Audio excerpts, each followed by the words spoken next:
Ao receber a autorização do Congresso para tomar o Paraguai, o Brasil imediatamente se junta ao Paraguai.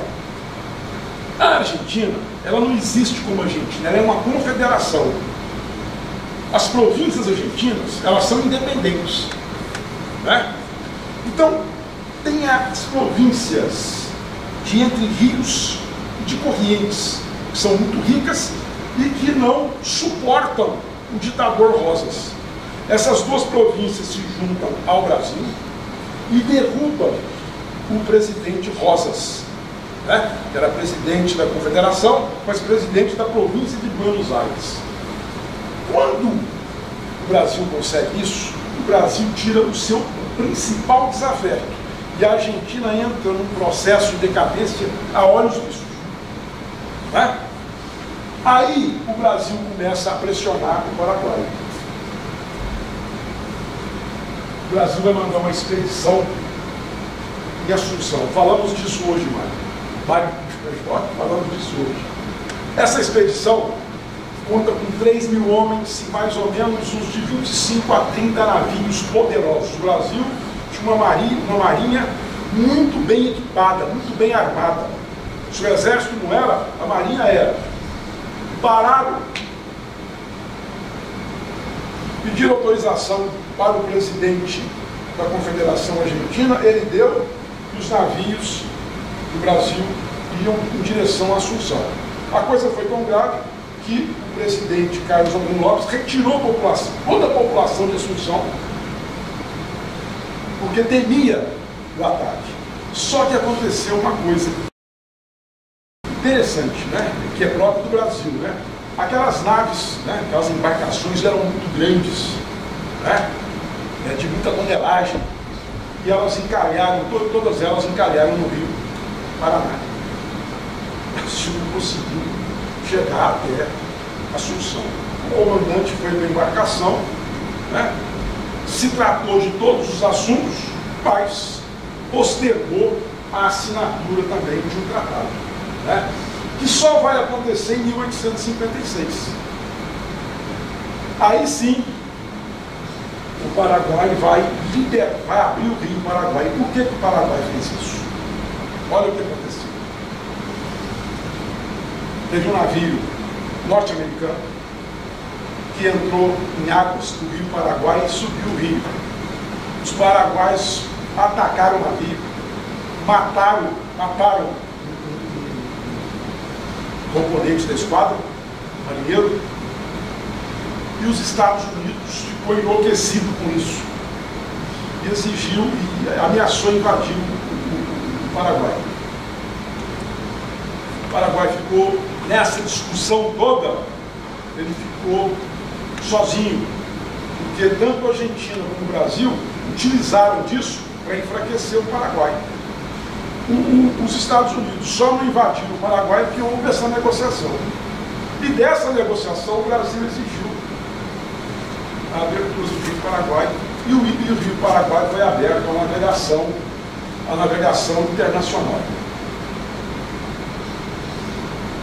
A Argentina continuava com a mesma ideia de incorporar, só que muito enfraquecida, não podia fazer.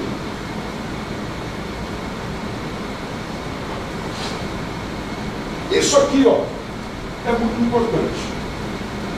E isso é um fator importante para a guerra. Quando as aeronaves brasileiras chegaram lá no Rio Paraná, elas imediatamente receberam a autorização para subir o Rio Paraná sem nenhum problema que a Argentina controlava. Quando o Paraguai vai invadir o Rio Grande do Sul, ele pede autorização para atravessar o território argentino. E o presidente argentino não dá autorização. O Paraguai imediatamente declara guerra também à Argentina. Bom, isso aqui é só para vocês terem uma ideia de como é que foi sendo armado algumas situações entre Brasil e Argentina para conduzir a guerra e liquidar o Paraguai. Você pode passar para frente, por favor?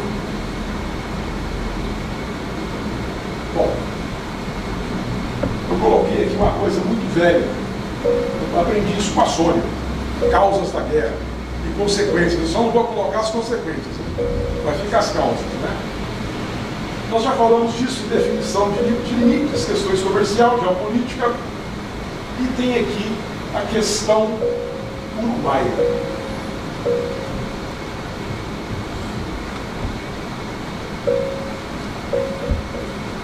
Eu vou pegar dois itens aqui, ó. Esse aqui, e esse aqui, e esse aqui. 3 itens. Né? Para ficar mais objetivo. Pessoal, o Rio Grande do Sul e o Uruguai sempre tiveram uma relação estreita.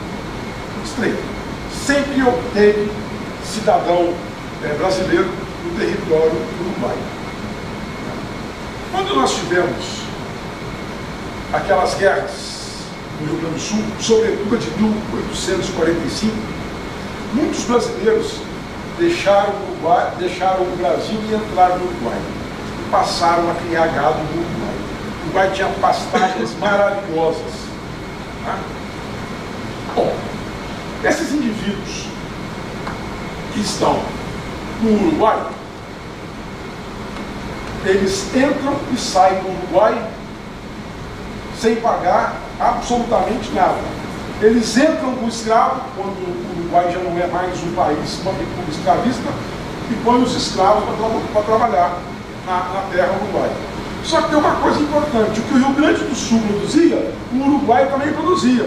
Então o Rio Grande do Sul poderia, agindo dessa forma, produzir muito mais barato do que o Uruguai. Né? Então isso começa a incomodar os uruguaios. Né? Mas o Brasil é muito forte e assina com o Uruguai um tratado. Esse tratado que o Brasil assina, o Paraguai não pode cobrar, o Uruguai não pode cobrar absolutamente nada de nenhum produtor brasileiro. Né? Esse tratado, ele se estende até 1863. Mas ele impõe para o Uruguai a mesma relação que a América Espanhola, que o Império Espanhol impunha para essas regiões. Né? Então, começa a acontecer aqui uma reação do Uruguai, sobretudo à Argentina e ao Brasil. Além disso, o Uruguai tem um porto muito interessante, o porto de Montevidéu. A armada espanhola na América ficava nessa região, águas muito profundas. O porto de Montevidéu se torna uma variante para a exportação de produtos do Paraguai, do Uruguai e de correntes e entre rios. E eles estão o quê? Competindo com a Argentina, com a Confederação Argentina. Quer dizer, então não é algo bem recebido nessas regiões. Né?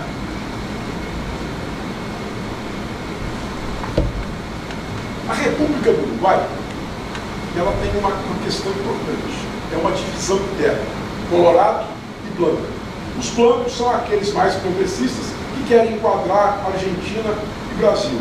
Os colorados não. Eles querem fazer um acordo com o Brasil e adoram os brasileiros tomando território uruguaio. Né? Então surge uma fissura aí. Os colorados se aproximam dos argentinos e os blancos se aproximam dos paraguaios. Né?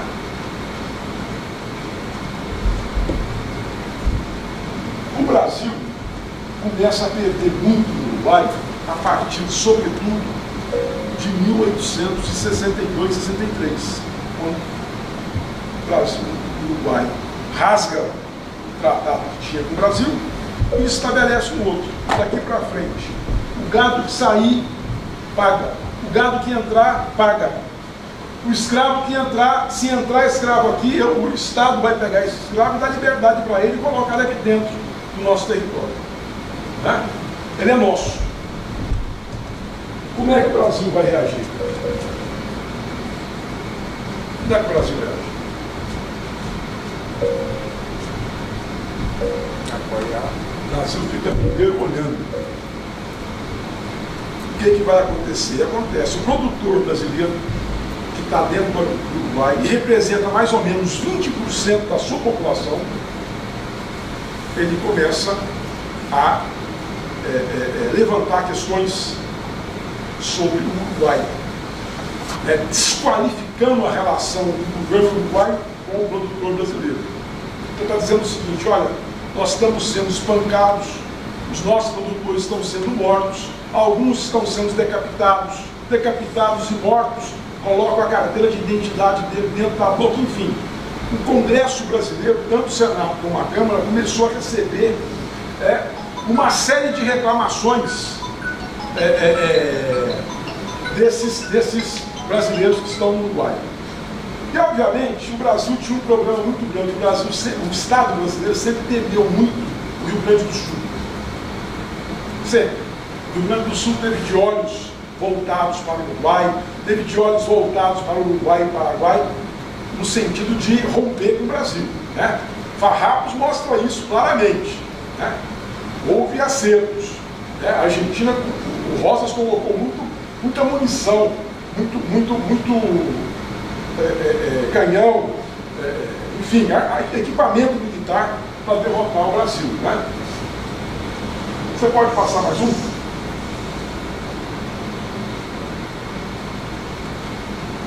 Então, olha, o Uruguai, ele tem o Brasil e o produtor brasileiro paralelo que não quer vê-lo, e ele tem, do processo de unificação da Argentina, todos aqueles que faziam oposição ao MIT vêm para o Uruguai.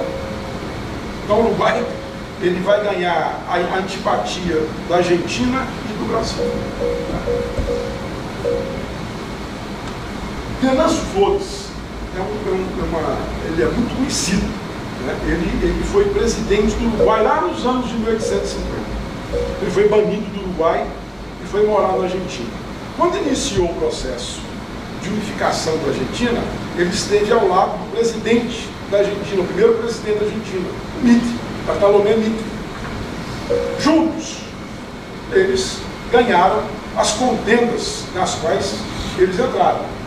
E o Bartolomé Mitre faz o seguinte: agora você vai para o Uruguai e vai iniciar uma guerra civil lá para tomar o poder.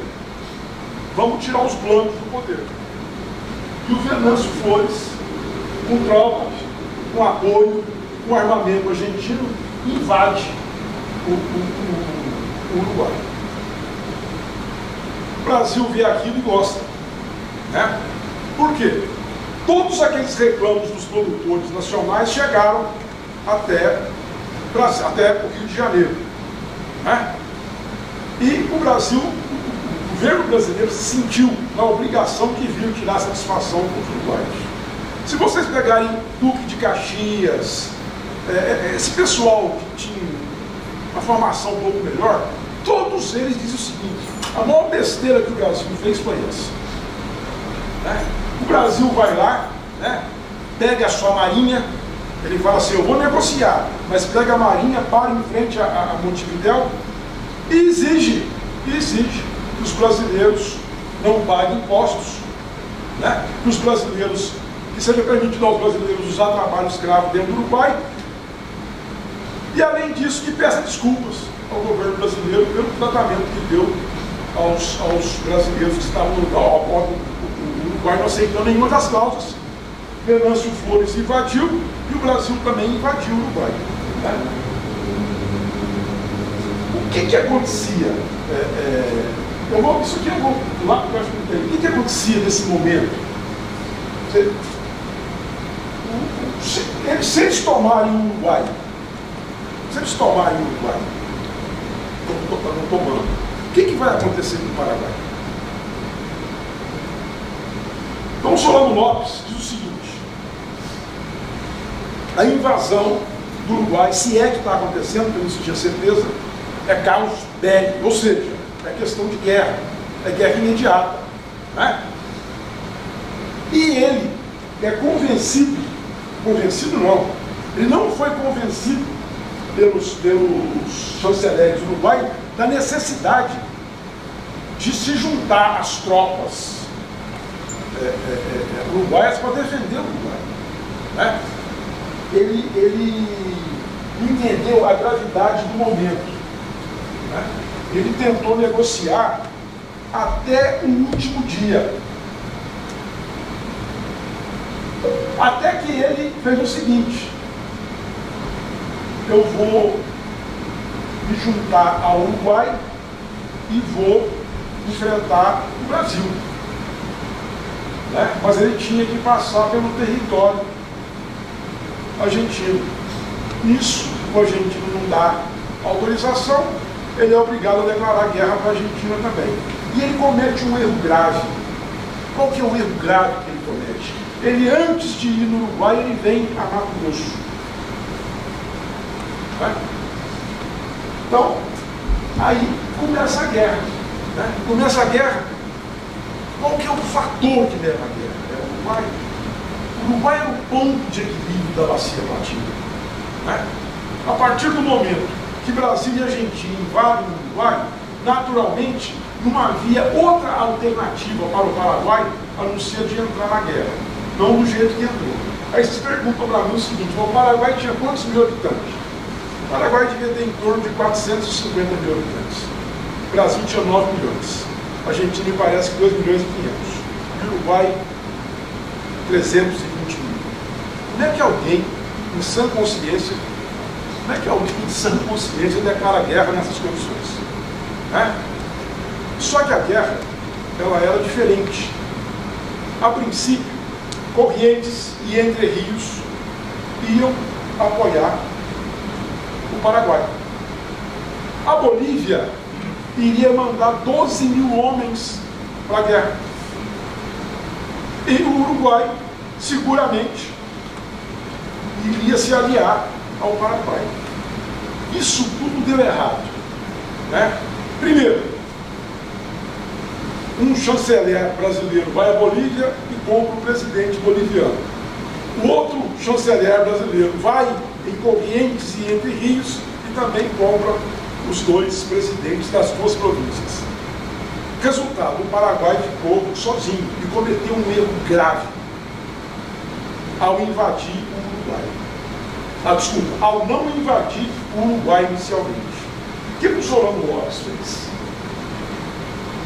Quando para ele ficou claro que não tinha alternativa, ele decidiu pela invasão de Mato Grosso. Se vocês pegarem qualquer historiador que escreveu até 1960, vocês vão dizer o seguinte: o Solano Lopes é chamado de burro. No mínimo de burro por todos eles. Inepto, né? Ignorante, não tem o menor preparo militar. Não é isso. Ele invadiu Mato Grosso. Eu também acho que ele errou. Ele veio do Uruguai primeiro.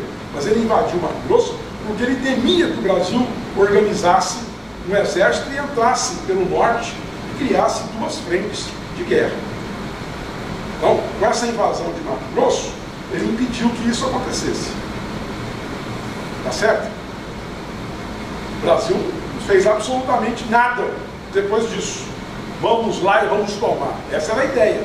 Mas não teve porque pela ação dele. Né? Agora, o grande erro dele não foi ter ido no Uruguai. O último evento que nós fizemos, nós levamos o historiador uruguai muito bom. E ele se emocionou quando ele disse, quando ele estava contando isso, né? O erro que o Solano Lopes cometeu. Se emocionou muito. Por quê? Porque talvez a história da América fosse contada de outra maneira, né? Não dessa que nós conhecemos. Né? Talvez se surgisse no Prata, em outro país, a união de Uruguai e Paraguai, daria a bacia um equilíbrio muito maior, né? E se seguraria um pouco o Brasil. O Brasil, pessoal, nunca tirou os olhos da bacia platina. Nunca. Quando os espanhóis descobriram ouro, Peru, Bolívia, as primeiras embarcações que chegaram no Rio da Plata foram as portuguesas. Né? O contrabando de metal é uma coisa expressiva, então os portugueses já estavam lá. depois criaram a coluna de Sacramento. Mas aquela região foi uma região muito importante para os portugueses. E os espanhóis viram isso sem fazer muita coisa, né? E o Brasil acabou tomando conta da Bacia Platina. Só não ficou sozinho porque a Argentina deu uma contribuição expressiva nessa guerra e, consequentemente, era uma potência forte também. O Brasil teve que dividir a hegemonia, né, entre os dois, mas destruiu completamente o Paraguai e o Uruguai.